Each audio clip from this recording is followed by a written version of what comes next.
I, 38M, grew up in what I thought was a close-knit family. We weren't wealthy, but my parents worked hard to provide for us 3 kids, me, my sister Rachel, 36F, and my younger brother Thomas, 32M. Our father passed away from a heart attack when I was 20, leaving our mother Clara, 61F, to raise us alone. She worked 2 jobs to put Rachel through business school, while I worked my way through engineering college with scholarships and student loans. Thomas was still in high school then. I met my wife Lucy, 35F, during my final year of college. She was studying architecture and came from a completely different background. Her parents were wealthy real estate developers who had set up a substantial trust fund for her before they tragically died in a car accident when she was 16. Lucy was raised by her aunt, who passed away shortly after our wedding. Despite our different backgrounds, Lucy fit perfectly into our family. She helped my mother start a small catering business, supported Rachel's dream of becoming a financial advisor by connecting her with her old family contacts, and even tried to mentor Thomas when he dropped out of college saying he wanted to become an entrepreneur.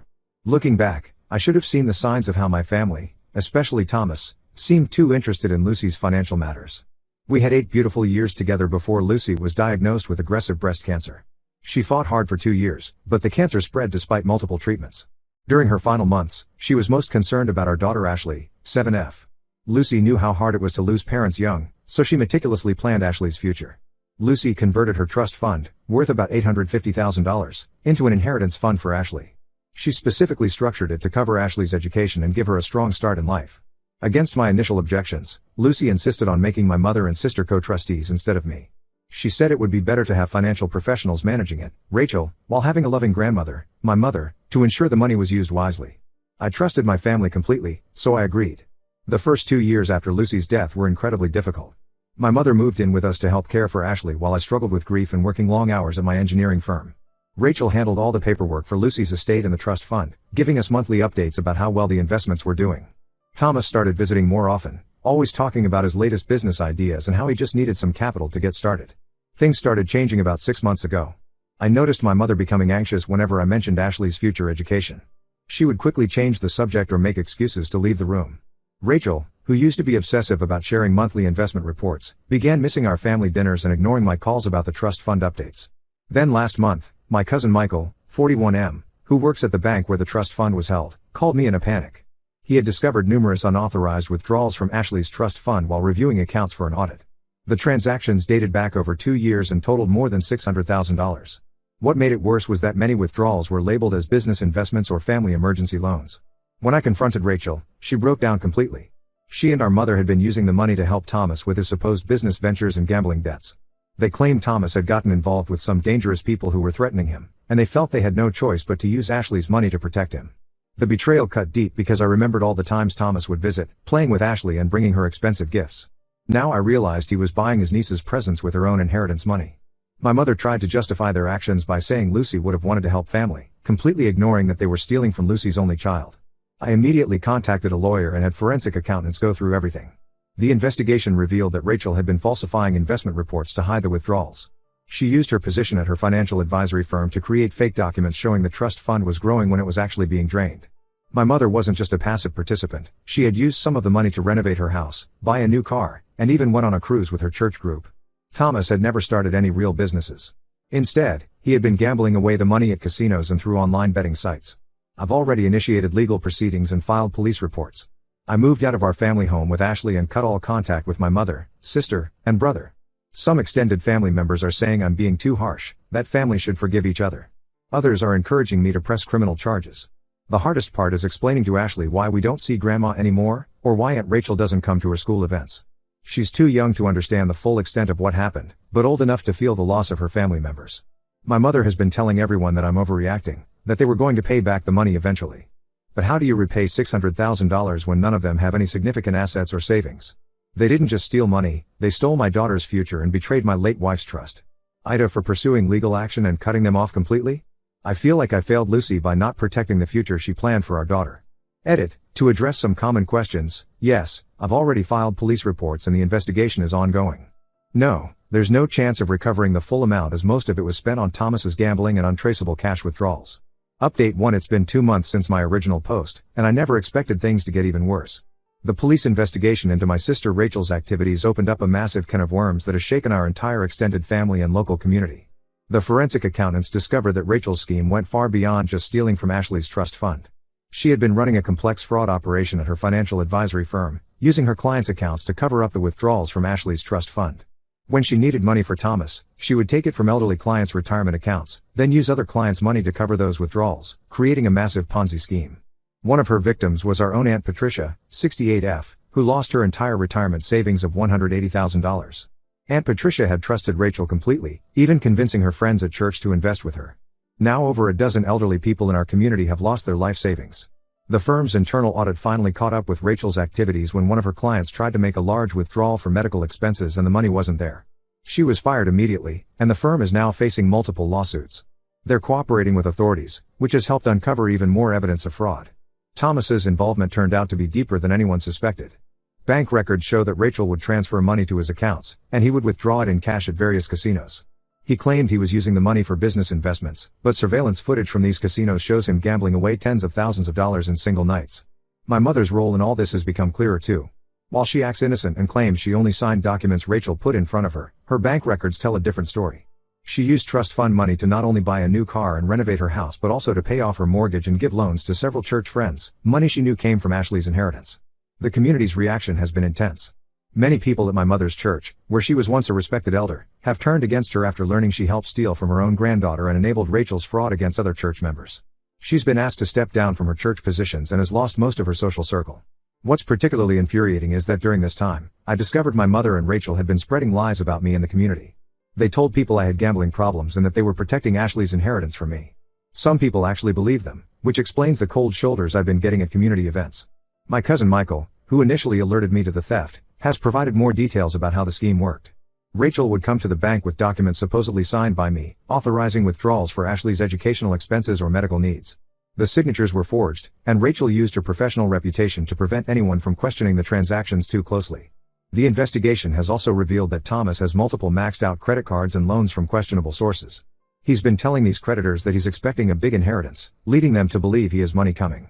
Now these people have started showing up at various family members' homes looking for him. I've had to increase security at our new apartment after my mother showed up multiple times, once causing a scene in the lobby. She refuses to accept responsibility, instead claiming that Lucy would understand and that family has to help family. She seems to have completely forgotten that Ashley is her family too, her only grandchild. The stress of all this has started affecting Ashley's schoolwork, so I've enrolled her in counseling. Her teacher mentioned she's been drawing pictures of her Aunt Rachel in jail, which both breaks my heart and makes me angry all over again. How do you explain to a 7-year-old that the family members she loved and trusted stole her future? Update 2 4 months after my last update, and the situation has evolved in ways I never imagined. Rachel's criminal case concluded faster than expected because she accepted a plea deal. She's been sentenced to 8 years in prison after pleading guilty to multiple counts of fraud and embezzlement. The total amount she stole, combining Ashley's trust fund and her client's money, exceeded $2.3 million. During the sentencing hearing, we learned that Rachel had also been stealing from our younger cousin's college funds. Aunt Patricia wasn't her only family victim. She had been managing several small trust funds for family members, all of which are now empty. This revelation has torn our extended family apart. Holiday gatherings that once brought together over 40 people will never be the same. My mother's behavior at the sentencing was disturbing. She started screaming that I had destroyed our family by not handling things privately. The judge had to order her removed from the courtroom. Later, outside the courthouse, she tried to approach Ashley, causing such a scene that courthouse security had to intervene. This incident forced me to get a formal restraining order against her. Thomas vanished right after Rachel's sentencing, but not before accessing our mother's retirement accounts and emptying them. He left her completely broke, yet she still defends him, claiming he must have had a good reason. The loan sharks looking for Thomas have become increasingly aggressive. 2 of them showed up at Ashley's school asking questions, which forced me to move her to a different school mid-semester. Through all this, I've been discovering more about Lucy's final months. Her old friend Barbara, 62F, recently shared some emails where Lucy expressed concerns about my family's financial interests. Apparently, both Rachel and Thomas had approached Lucy multiple times asking for investment opportunities while she was undergoing chemotherapy. Lucy never told me because she didn't want to create family tension while she was sick. Barbara also revealed something that made me physically ill. Thomas had tried to convince Lucy to change her will during her final hospital stay, when she was heavily medicated. The nurses had to remove him from her room. I never knew about this because I was home with Ashley that day. Lucy didn't tell me, probably hoping to protect our family relationships until the end. The investigation into the missing money led to discovering 3 storage units rented under Rachel's boyfriend's name. They contained luxury items bought with stolen money, designer handbags, expensive electronics, even a collection of rare coins that Thomas had supposedly invested in. The boyfriend claimed he had no idea about the fraud and is now cooperating with authorities. Most disturbing was finding Lucy's jewelry in one of these storage units.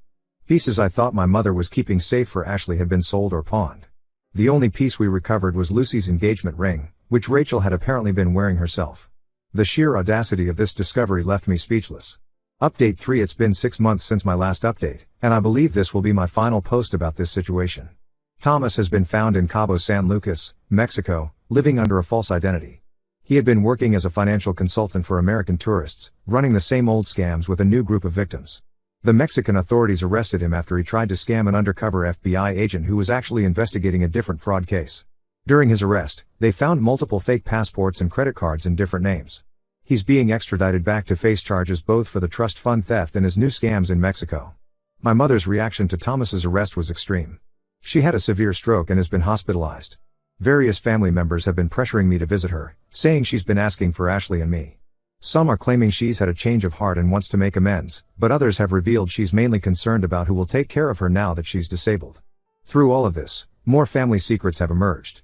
My father's life insurance policy, which my mother claimed paid out only $50,000, was actually worth $500,000. Rachel helped her hide this money years ago, and they've been living off it while pretending to struggle financially. This deception started long before Lucy's death, showing that their pattern of financial fraud within the family isn't new. The recovery of assets has been minimal. Between the 3 siblings, they spent nearly all of Ashley's inheritance. Rachel's prison commissary account mysteriously receives regular deposits from unknown sources, suggesting she might have hidden money somewhere that even the investigators haven't found. Several of Lucy's former friends have reached out to share stories about her generosity toward my family. She had secretly paid for Rachel's final year of business school when our mother claimed she took out a loan. She had also helped Thomas with numerous small business loans that he never repaid. Even knowing this, they still stole from her daughter. The final betrayal was discovering that my mother had been writing letters to Ashley's school, trying to get information about her under the guise of being a concerned grandmother. She even attempted to attend Ashley's recent school play by claiming to be Lucy's mother. Thankfully, the school's security measures prevented this. I've had to explain more of the situation to Ashley as she's been asking increasingly complex questions about family and trust. She recently found old family photos and asked if bad people can look like good people in pictures. These moments break my heart but also remind me why maintaining our distance from them is crucial. For those asking about total recovery, between asset seizures, legal settlements, and recovered items, we've managed to reclaim about $200,000. While it's nowhere near the original amount, it's something. Ashley's future isn't completely secure, but we're rebuilding. The hardest part isn't the lost money, it's the lost relationships and innocence that can never be recovered. This entire experience has taught me that sometimes the most dangerous betrayals come from those closest to us. The family members who knew what was happening but stayed silent are just as complicit as those who actively participated in the theft. Moving forward, Ashley and I are focusing on building new traditions and surrounding ourselves with people who deserve our trust. Thank you all for the support throughout this journey. Many asked about my mother's current situation. She's being cared for by my Aunt Patricia, who has chosen to forgive her despite losing her own retirement savings. As for me, I'm focusing on raising Ashley and building a life where she won't have to question the motives of those who claim to love her.